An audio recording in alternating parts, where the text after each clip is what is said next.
السلام علیکم ورحمۃ اللہ وبرکاتہ۔ احباب کرام، آج میں آپ لوگوں کے سامنے ایک ایسی شخصیت کو لا رہا ہوں جو پچھلے دن فوت ہوئے ہیں، انا للہ و انا الیہ راجعون۔ ان کا نام ہے فضیلۃ الشیخ مشرف الشہری۔ یہ ایک سپیوں میں چھپے ہوئے موتی تھے، اور انہوں نے ایسے ایسے کام کیے ہیں جو بڑی بڑی آرگنائزیشنز، انسٹیٹیوٹ، ریسرچ سینٹر نہیں کر سکی، لیکن انہوں نے ماشاءاللہ شروع میں اپنا کام شروع کیا تھا، اور آہستہ آہستہ بڑا ہوتے ہوئے بہت ہی ایک عظیم اور خاص کر علمی دائرے میں رہ کر بہت کام کیا ہے۔ اور ان کو شاید ہمارے پاک و ہند میں بہت کم لوگ جانتے ہیں، سوائے بعض طلبۃ العلم یا مشائخ جنہوں نے علمی کام کیا ہو۔ اور ان کے بارے میں کل سعودی عرب میں ٹویٹر میں بڑا ٹرینڈ چل رہا ہے ماشاءاللہ۔ ان کے بارے میں ابھی تک تقریباً 50,900 ٹویٹس، یعنی ان کے بارے میں 50,900 لوگوں نے ماشاءاللہ ٹویٹس اور ان کے تعریفی اور ان کے جو بارے میں کلمات لکھے ہیں، اور اس میں بڑے بڑے کبار علماء ہیں، مشائخ ہیں۔ مثلا ہمارے جو کبار مشائخ میں سے ہیں دکتور عبدالعزیز الشایع، شیخ عبد الرحمن الشہری مفسر ہیں، اور اسی طرح مختلف علماء دین۔ اور ان کے یعنی شروع میں جب بیمار ہوئے تھے تو انہوں نے بھی مختلف نصیحتیں کی تھی۔ اس میں ایک جو اہم جو نصیحت تھی کہ مرنے سے پہلے کچھ نہ کچھ کر لو، اور اپنے جو پروجیکٹس ہیں ان کو آپ تاخیر نہ کریں، ان کو ہی نہ بولے کہ کل انشاءاللہ۔ اور یہ اصل میں ایئر ڈیفنس، سعودی ایئر ڈیفنس میں بریگیڈیئر تھے، اور ان کی عمر تقریباً 60 سال تھی۔ تو اب آپ پوچھیں گے کہ انہوں نے کیا کارنامہ دیا ہے جو آپ اپنی اتنی تعریف کر رہے ہیں، تو میں آپ کو بھی دکھاتا ہوں۔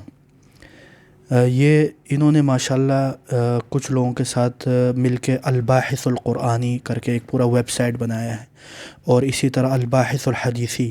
الباحث القرآنی میں آپ کوئی بھی لفظ ڈالے قرآن کا، اس کی تفسیر مختلف تفاسیر سے نکل آتی ہیں، اور اسی طرح الباحث الحدیثی میں بھی۔ یہ دونوں ان کے نگرانی میں یا انہوں نے ایک دوسروں کے ساتھ مل کے پروجیکٹ پہ کام کیا۔ اور اسی طرح ان کا جو ایک اور کام ہے جامع المخطوطات، جتنی بھی اسلامی اسکرپچرز ہیں، مخطوطات، ان سب کو جمع کیا ہے، اور تقریباً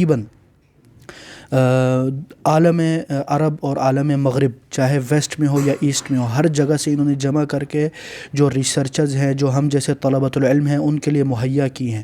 اور اس میں مثلا دیکھیں تقریباً 15 ٹیرا بائٹ سے زیادہ ڈیٹا ہے ان کے پاس۔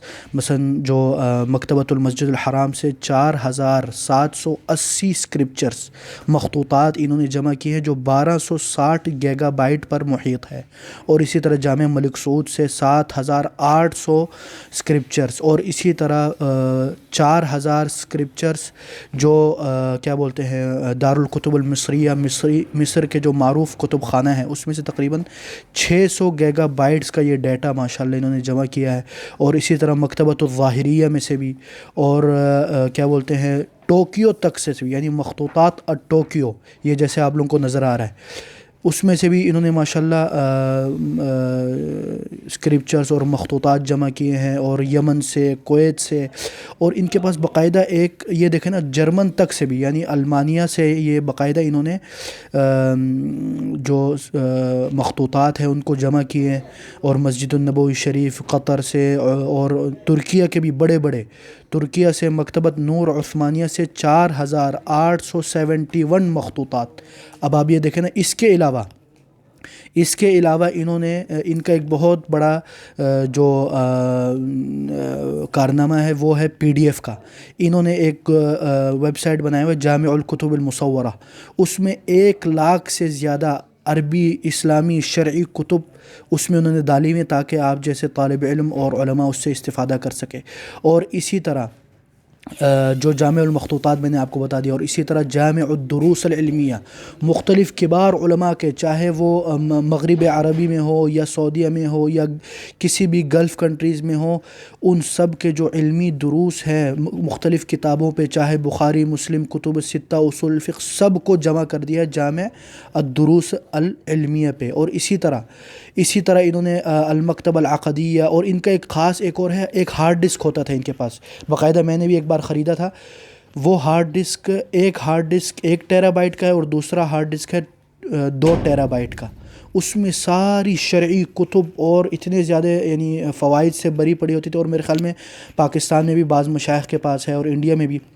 اور اسی طرح انہوں نے مختلف ویب سائٹ بنائے تھے، مثلا مختلف علماء کے لیے الگ الگ ویب سائٹ، یعنی مثلا شیخ البانی کی کتابوں کے لیے ایک الگ جگہ، شیخ بن باز کے، شیخ ابن عثیمین، اور ان سب کا یہ انہوں نے شروعات میں کام شروع کیا تھا. اور یہ سارا یعنی ابھی تک کم از کم 5-6-7 یعنی لاکھ کتابیں انہوں نے جمع کی ہے، مخطوطات سے لے کے مختلف. بلکہ ان کا ایک اور بھی کارنامہ تھا کہ یہ باقاعدہ مثلا سعودی عرب میں جن مشائخ علماء کے پاس کتابیں ہیں لیکن وہ پڑھتے نہیں ہیں یا ضائع ہے یا مقرر ہے، وہ ان سے مانگ کے مختلف افریقیہ میں یا برازیل میں یا یو کے یا یو ایس اے میں یا پاکستان، انڈیا، بنگلہ دیش میں باقاعدہ بھجواتے تھے. اور میں نے بھی ان سے ایک بار کچھ کتابیں لی تھیں. ابھی انہی کے ماشاءاللہ انہی کے فوتگی کے بعد باقاعدہ سعودی لوگوں نے ماشاءاللہ ان کے محبت میں اور عرب اور مسلمانوں نے، اہل علم نے ان کی محبت میں ایک باقاعدہ وقف سٹارٹ کیا ہے. 6 گھنٹے نہیں گزرے اور ان کے نام پہ جو وقف جو فی سبیل اللہ کام شروع ہوا ہے اس میں تقریباً 1,50,000 ریال ابھی جمع ہو چکے 6 گھنٹوں میں ماشاءاللہ. یعنی ان کے نام پہ باقاعدہ حرم نبوی کے سامنے پوری ایک وقف بنائی جا رہی ہے. تو ان جیسے اشخاص کو دیکھ کے ہم لوگوں کو یہ عبرت حاصل کرنی چاہیے کہ بندے کسی اور کے انتظار میں نہ رہے کہ کوئی آئے گا تو پھر ہم کریں گے، یا انشاءاللہ میرا پروجیکٹ جب پرفیکٹ ہوگا، A1 ہوگا پھر میں کروں گا، کل کر کے انسان جیسے عربی میں کہتے ہیں بکرا کر کے ہم بکری بن جاتے ہیں. ایسا نہیں ہونا چاہیے. تو ہم لوگوں کو چاہیے کہ ہم بھی ان سے ایک عبرت اور ایک سبق حاصل کریں کہ ہر کوئی اپنا کام جو ہے شروع کر لے، چاہے قطرہ ہی کیوں نہ ہو، چاہے چھوٹا ہی کیوں نہ ہو، لیکن آہستہ آہستہ سمندر بن جاتا ہے. جزاکم اللہ خیر، بارک اللہ فیکم. اگر بات لمبی ہو گئی تو اس کے لیے معذرت خواہ ہوں، اور شیخ کو دعاؤں میں یاد رکھیں. رحمہ اللہ وغفر له وتقبل اللہ جہودہ. والسلام علیکم ورحمۃ اللہ وبرکاتہ. سبحانک اللہم وبحمدک، اشہد ان لا الہ الا انت، استغفرک واتوب الیک. وصلی اللہ وسلم علی نبینا محمد.